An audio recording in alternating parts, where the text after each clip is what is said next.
Hi, I'm Stephanie with Board Game Geek, and joining me is Sarah Erickson with Renegade Game Studios. Hi, Sarah. Hey, Stephanie. How's it going? Good. We're at Origins 2017, just playing some games. Yes, all the hot new games. Yeah, one of the hot new games being Sentient. Yes, this is by J. Alex Cavern, and we are previewing it here this week at Origins. Yeah. Very exciting. In this game, you are in charge of a robot factory, and it's at the beginning of the AI revolution. You are trying to be the best factory at making these robots. And to do that, you're going to be manipulating these dice, adding new bots into your factory, which then mess up the dice that you've manipulated, and trying to get the most points out of them possible. So it's a very puzzly game. Okay. A little bit of set collection too. Okay. So on your turn, it's pretty simple. You're going to take one of your investors, and you're going to place it on investor tokens, which are missing out of this copy of the game, but will be here tomorrow morning. And those investor tokens would have been up here between the cards. The investor tokens are these right here. Right there. So that's what those look like. Those are important for set collection, but for example here, we would basically place our investor there, and then we can choose that card, and we're going to plug it into our computer. I don't know if this is going to work out, so we'll see what happens. So when I plug it in, then I modify the dice next to here. Okay, so that says plus on that side of the card. It's going to make that a 5, and this is going to make that a 1. But I really don't want it to be a 1 because this card I picked earlier wants both of these to be 2s. If both of them are 2s, I'm going to get 7 points. If only one of them is a 2, I only get 2. So I can also choose to block that part of the card so it doesn't change it. But I could have also added some of these up here when I place my investor to have more area control over the investment token that should be here. Okay. So it's great that I spent this here, but it's a sacrifice for less area control up on that part of the board. Yeah. But this means... so can you do that and that? Yep. You want? Okay. Yep, you can spend these, but you only have 5 for the whole round. Wow, yeah. The round is 4 cards added to your board, and then you'll reset them. Okay. So when I add this here, now I look at this card, and at the end of the round, I can figure out how many points I'm going to get. It says the lower of these two minus 1 will tell me how many points I get.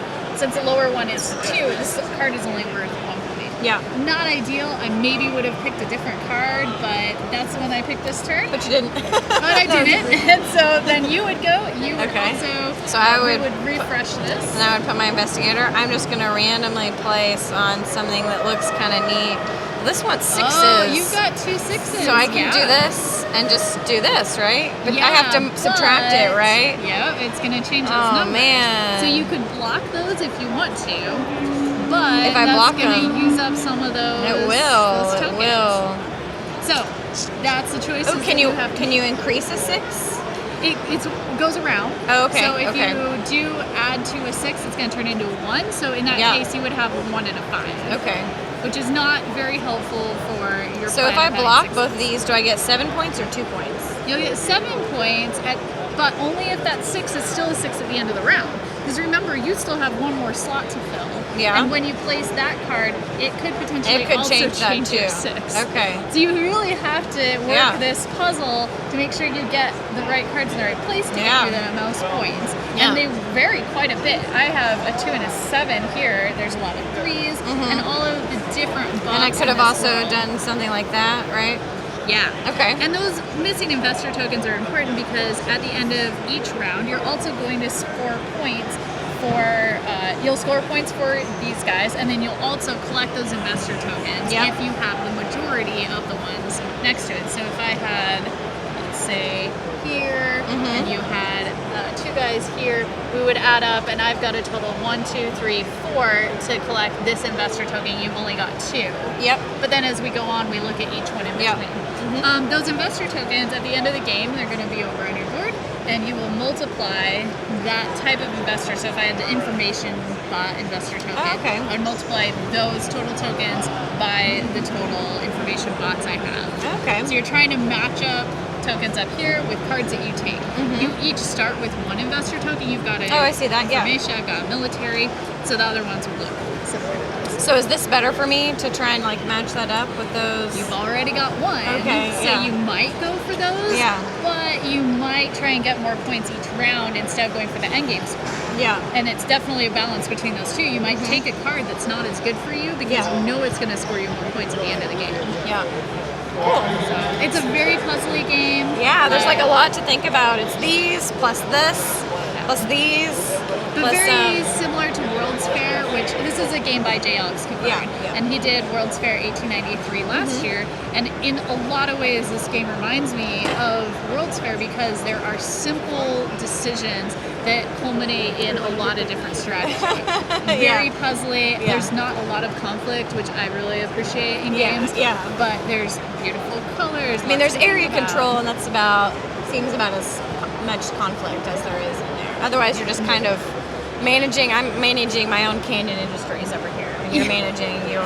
That's another thing I really love about this game is Yeah. that he designed all of these different boards to come together in two different puzzle pieces so that I am in charge of the Nautilus Syndicate, which sounds very sinister. It does, And you have the Cannon Industries. But any of these could be combined. So when you start, you get randomly assigned one of these investor token boards on the right side, but then you get to pick if you would like to, whichever thing you would like to combine with that. Yeah. And our artist, Chris Ostrowski, who's done lots of things with us, like Lotus, Covert, fantastic artist. He did an amazing job of making all of these be able to match up, which was quite a challenge. Oh, I'm sure. Yeah. I love the dice too. These are really cool. Oh, our graphic designers They're made like- these, and they are incredible. Yeah. I want to play these in every game I own. Right? They're very fun to play with. I have them on my desk, and I just sort of enjoy them all day long. I like the colors too. They're very neat and like unique kind of color choices too.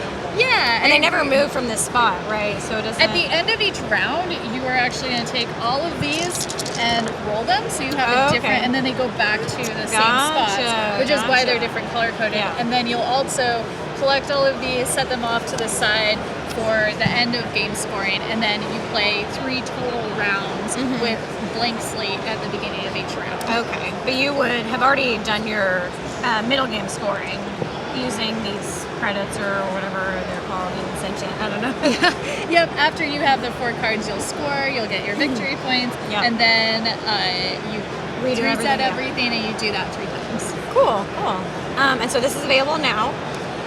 Origins, we have it here now. Yeah. Like I said, we are missing the investor tokens. Yeah. I'm very sad about that. Yeah. But they will be here tomorrow morning. Okay. So anyone who wants to pick up a copy, they can do that here at Origins. Yep. And then in July, we will have it available at friendly local gaming stores everywhere. Cool. And that is Sentient by Renegade Game Studios.